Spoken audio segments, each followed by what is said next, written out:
Unilever is a consumer goods company which sells products in over 190 countries across the world. It makes beauty, personal and home care products, tea, ice cream and other foods. And its sales of over 400 brands across the globe mean that it can use those as a force for change, a force for good, and also to fulfill its purpose of making sustainable living commonplace. Since the 1980s, Unilever has looked to eliminate animal testing. To do so, it has invested considerably in the development and application of non-animal approaches. The work we have done internally has been led by our Safety and Environmental Assurance team, Seac. In Seac, we work a lot on the safety of new ingredients going into Unilever brands to make sure that they're safe when our consumers use them. I think the important thing about the way we're approaching safety is trying to understand how an ingredient might interact with human biology. And to do that, we use a lot of different approaches, ranging from computer modelling to cell culture in complex areas and some quite novel mathematics.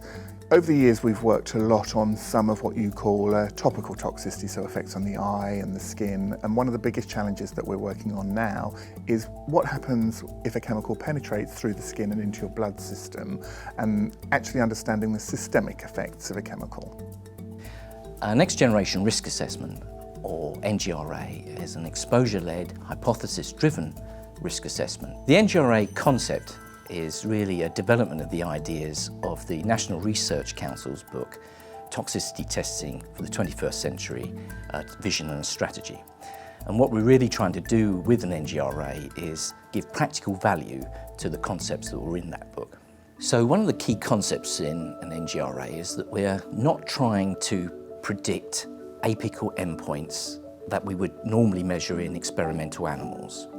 What we're trying to do is use these in vitro tools in a broad range of human cells and tissues to characterize that bioactivity, which is really a capture of the molecular initiating events that a given chemical can have. And we're comparing the levels of that bioactivity with the bioavailability of that chemical, that is to say, its internal exposure. The NGRA framework starts with exposure. Everything that we do is exposure-led, and the consumer is at the heart of everything that we do. So we think about how the consumer uses the product, and we think about how much of those different ingredients which are in that product will be getting into the consumer's system. And so we start with consumer habits data, and then we build on there. And we think about internal exposure using PBK modelling. PBK is a core principle we need to start off with when we're doing risk assessment. It allows us to get a good understanding of how much of the chemical is going to be in the systemic circulation. So when we're carrying out PBK modelling, there's lots of areas uncertainty can come into this. So we've got the variability in the different people, the different consumers, so their height, their weight. These sort of things will affect the outcome of the model. To do this, we'll sort of generate a virtual population. We'll create different individuals and run the model a lot of times, and this will allow us to get a distribution of the possible systemic concentrations that we'll see across a consumer population. So when we're looking at doing next generation risk assessments, the first point is always to collate as much information as we can. And we can get a lot from the structure itself. So we use these QSARs, the quantitative structure activity relationships. And we use a lot of historical data that's been gathered. So on other chemicals, not necessarily the one we're looking at. And they will have similar fragments, similar structures. And we can say, okay, when we look at this, how did that affect a human? What kind of effects did it produce in a person when they used it?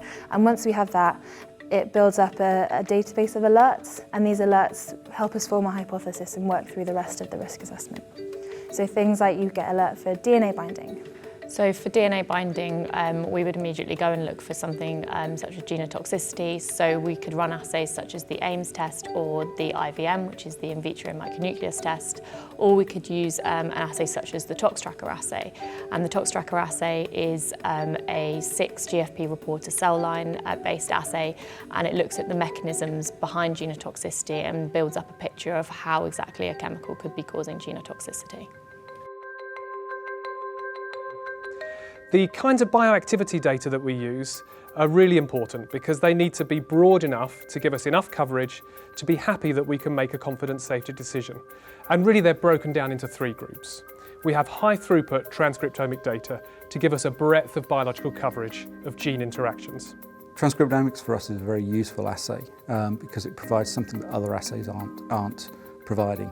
It gives us a very broad, unbiased view of what biological activity might be occurring. In essence, it's addressing the question of what else could be happening when this chemical interacts with the biological system that we cannot currently predict up front from the structure. And I think the primary assumption that we are driving here when we are looking at a protective goal is that assumption that actually we would not see adversity unless there was a gene expression change is the key assumption that underpins this. And that is what we're currently testing. We have safety screen data, which enables us to look at receptor interactions so that we can be confident we're not perturbing anything there.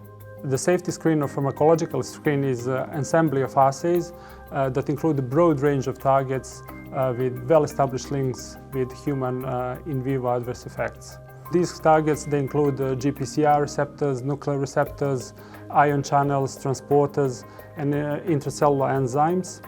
And the safety screen is conducted in two phases.